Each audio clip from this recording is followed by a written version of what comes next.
एक गांव में एक बतख रहती थी, बहुत ही सीधी सादी, बहुत ही भोली भाली। एक दिन नहाने के बाद तालाब से निकली और किनारे आकर बदन सुखाने लगी। बदन का पानी झटकने के लिए बेख्याली में फड़फड़ाते हुए पैर एक कांटेदार झाड़ी में उलझ गए।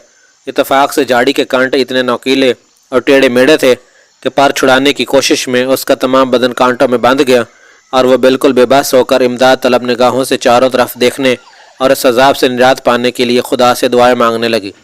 सच्चे दिल से की हुई दुआ कभी खाली नहीं जाती। उसी वक्त चंद मुर्गियां टहलते और दाना चुगती हुई वहां से गुजरी। उन्हें देखकर बतख का चेहरा उम्मीद की किरण से खिल उठा।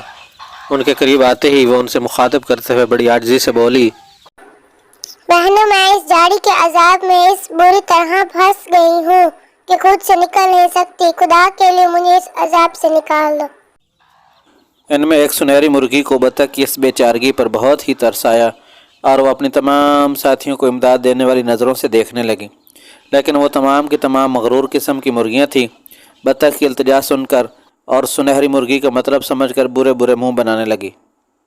तुम हमारे बहन नहीं, जलील कहीं की, खामखा हमें आवाज देकर हमारी सारी तफरीह का मजाक खराब कर दिया। तुम इसके साथ क्यों वक्त ज़ाया कर रही हो? चलो अपनी तफरीह करें। मजबूर और बेबस बतख की मदद करने की बजाय सुनहरी मुर्गी के अलावा सब के सब उसे जली कटी बातें सुनाकर आगे बढ़ने लगी। सुनहरी मुर्गी को अपने साथियों की बेरहमी पर बड़ा गुस्सा आया और वह सबको रोकते हुए बड़ी आजिज़ी से बोली, बहनों, इसकी जान खतरे में है और इस वक्त हम ज्यादा तादाद में हैं। बड़ी आसानी से इसकी जान बचा सकते हैं। हमें जरूर इसकी मदद करनी चाहिए। क्या तुम्हारा दिमाग खराब हो गया? अरे ये ना अपनी जात की ना बरादरी की, उसकी मदद करके हमें क्या मिलेगा? ये हमारे बरादरी की नहीं, लेकिन हमारी ही तरह खुदा की मखलूक है और मुसीबत के वक्त किसी की मदद करना हर जानदार का फर्ज है। और यकीन करो, हमें इस नेकी का भरपूर सिला भी जरूर मिलेगा। सुनहरी मुर्गी की खरी खरी बातों ने सबके मुंह बंद कर दिए और वह अपनी खिफत मिटाने के लिए एक दूसरे से छेड़छाड़ करती हुई आगे चली गई। उन्हें जाता देखकर सुनहरी मुर्गी दौड़कर बतख के पास पहुंची और उसे आज़ाद कराने के लिए कोशिश करने लगी। इस जद्दोजहद में वो खुद भी बुरी तरह ज़ख्मी हो गई, पर हिम्मत नहीं आ रही और थोड़ी ही देर में बतख को झाड़ी से आज़ाद करवाने में कामयाब हो गई। खुदा के करम और मुर्गी के खुलूस को देखकर बतख की आंखें भर आईं। दिल ही दिल में उसने पहले खुदा का शुक्र अदा किया, फिर मुर्गी के एहसान का शुक्रिया अदा करना चाहा तो मुर्गी उसकी बात काटते हुए बड़े प्यार से बोली, बहन, ये मेरा एहसान नहीं, खुदा की मेहरबानी है और उसने मेरे जरिए तुम्हारे निजात का जरिया बनाया है। मेरा नहीं, उसका शुक्रिया अदा करो। इसके बाद दोनों ने अपनी अपनी राह ली। कुछ दिनों बाद उस गांव में सैलाब आ गया और सारे गांव में अफरा तफरी मच गई। दूसरे जानदारों की तरह मुर्गियों में भी भगदड़ मच गई, जिनमें वो सब मगरूर किस्म की मुर्गियां और सुनहरी मुर्गी भी शामिल थी। जान बचाने का कोई रास्ता समझ में नहीं आया तो फिर वो पर फड़ाती हुई एक दरख्त पर पहुंच गई। थोड़ी देर बाद पानी का दायरा दरख्त के चारों तरफ फैल गया। नन्ही सी जानें हर तरफ पानी ही पानी देखकर घबरा गईं और इस पानी में उन्हें चारों तरफ अपनी मौत नाचती नजर आई, क्योंकि अगर डूबने से बच भी जाती तो दरख्त पर बगैर दाने दुनके के भूख से तड़प तड़प कर मर जाती। तमाम की तमाम खौफ से हलक फाड़ फाड़ कर कड़कड़ाने लगी।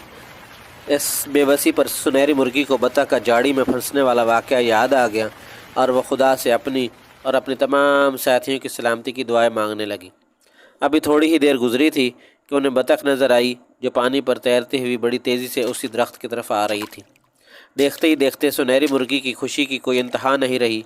बाकी सब भी चीख चीख कर उससे मदद की इल्तिजा करने लगी। करीब आते ही बतख ने सबसे पहले सुनहरी मुर्गी की खैरियत दरियाफ्त की, फिर दूसरी तमाम मुर्गियों की कुछ दिनों पहले वाली मगरूरियत को नज़रअंदाज करके बड़े ही खुलूस से बोली, बहनों, घबराओ नहीं, अल्लाह पर भरोसा रखो, वो जरूर तुम्हारी मदद करेगा।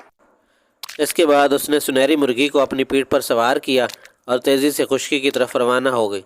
सुनहरी मुर्गी को खुशकी पर छोड़कर जब बतख लौटी तो उसके साथ उसकी बहुत सारी बतख सहेलियाँ भी थीं। हर एक बतख ने एक एक मुर्गी को अपनी पीठ पर सवार किया और पानी की लहरों से उन्हें बचाते और संभालते हुए खुशकी पर ला छोड़ा। खुशकी पर पहुँचते ही सब मुर्गियों ने खुदा का लाख लाख शुक्र अदा किया और फिर बतख के आगे शर्मो नदामत से सर झुकाकर अपने नारवा सलूक की माफ़ी मांगने लगी।